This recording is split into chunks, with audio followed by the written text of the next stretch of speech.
ಅಲ್ಲ ಎಲ್ಲೋ ತನ್ನ ಪಾರ್ಟಿ ಇದೆ ಅಲ್ಲಿ ಅಧಿಕಾರದಲ್ಲಿ, ಸರ್ ನನಗೆ ಮಾತಾಡ್ಲಿಕ್ಕೆ ಆಗುದಿಲ್ಲ ಅನ್ನೋದು ನಮ್ಮ ಇದು ಒಂಥರ. ಅಲ್ಲ, ಯಾವುದೇ ಪಾರ್ಟಿ ಇರಲಿ, ಒಂದು ವಿಚಾರ ಬಂದಾಗ ಅದಕ್ಕೆ ಪಾರ್ಟಿ ವಿಚಾರ ಅಂತ ಬರಬಾರ್ದು.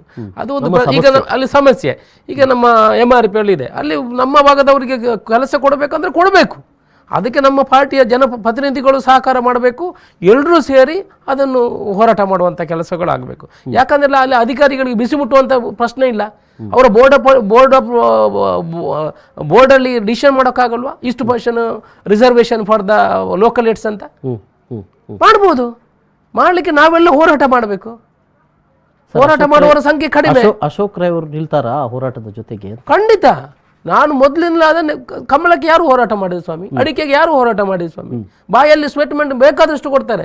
ಮೊನ್ನೆ ಇನ್ಕಮ್ ಟ್ಯಾಕ್ಸ್ ಆಫೀಸ್, ಬ್ಯಾಂಕ್ಗಳ ವಿಲೀನ ಆಗುವ ಇನ್ಕಮ್ ಟ್ಯಾಕ್ಸ್ ಆಫೀಸ್ ಇಲ್ಲಿಂದ ಶಿಫ್ಟ್ ಆಗ್ತದೆ ಅಂತ ಬಂದಿತ್ತು. ನಾನು 3 ಸಲ CA ಅವರ ಜೊತೆ ಡೆಲ್ಲಿಗೆ ಹೋಗಿದ್ದೇನೆ. ನಾನು ಪೇಪರಲ್ಲಿ ಕೊಡಲಿಲ್ಲ, ನಾನು ಅಲ್ಲಿ ಹೇಳಲಿಲ್ಲ.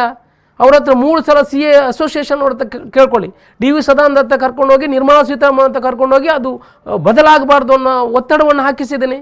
ನಾನು ನಳಿನ್ ಕುಮಾರ್ ಕಟೀಲ್ ಅವರಿಗೂ ಹೇಳಿದ್ದೀನಿ, ಅವರು ಸಹಕಾರ ಕೊಟ್ಟಿದ್ದಾರೆ. ಜೊತೆಯಲ್ಲಿ 3 ಸಲ ಹೋಗಿಬಿಟ್ಟು ಅದನ್ನು ಶಿಫ್ಟ್ ಆಗೋದಾಗಿ ನೋಡ್ಕೊಂಡಿದ್ದೀನಿ. ಆನಂತರ ನಾನು ಅದಾಗಾಯಿತು ಹೀಗಾಯಿತು ನಾನು ಬಿಟ್ಬಿಟ್ಟೆ.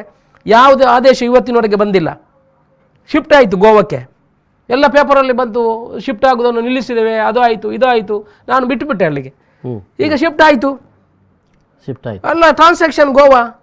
ಈಗ ಪುನಃ ನಾನು ಮೊನ್ನೆ CA ಅಸೋಸಿಯೇಷನ್ ಹಿಡ್ಕೊಂಡು ಇಲ್ಲಿಂದ ಇದು ಮಾಡಿ DV ಸದಾನಂದ ಗೌಡರಿಗೆ ಮಾತಾಡಿ, ಆನಂತರ ನಿರ್ಮಲಾ ಸೀತಾರಾಮನ್ಗೆ ಮಾತಾಡಿಸಿ ಪುನಃ ಅದಕ್ಕೆ ಇಲ್ಲಿಂದ ಎಲ್ಲ ಡೇಟಾ ತೆಕ್ಕೊಂಡು ಇದು ಪ್ರೊಸೆಸ್ ಸ್ಟಾರ್ಟ್ ಮಾಡಿದ್ದೇವೆ. ಅಂದರೆ ನಾವು ಹೋರಾಟ ಮಾಡೋದಿಲ್ಲ ಅಂತಲ್ಲ, ನನ್ನೊಂದು ಆಗುವಂಥ ಹೋರಾಟವನ್ನು ಮಾಡ್ತಾ ಇರ್ತೇವೆ. ಯಾಕಂದರೆ ಎಲ್ಲ SRCಗಳು ಗೋವಾಕ್ಕೆ ಹೋಗಬೇಕು. ಗೋವಾಕ್ಕೆ ಹೋಗ್ಲಿಕ್ಕೆ ಫ್ಲೈಟ್ ಇಲ್ಲ. ಇಲ್ಲಿ ಟ್ರೈನಲ್ಲಿ 1 ದಿವಸ ಹೋಗಬೇಕು ಬರಬೇಕು.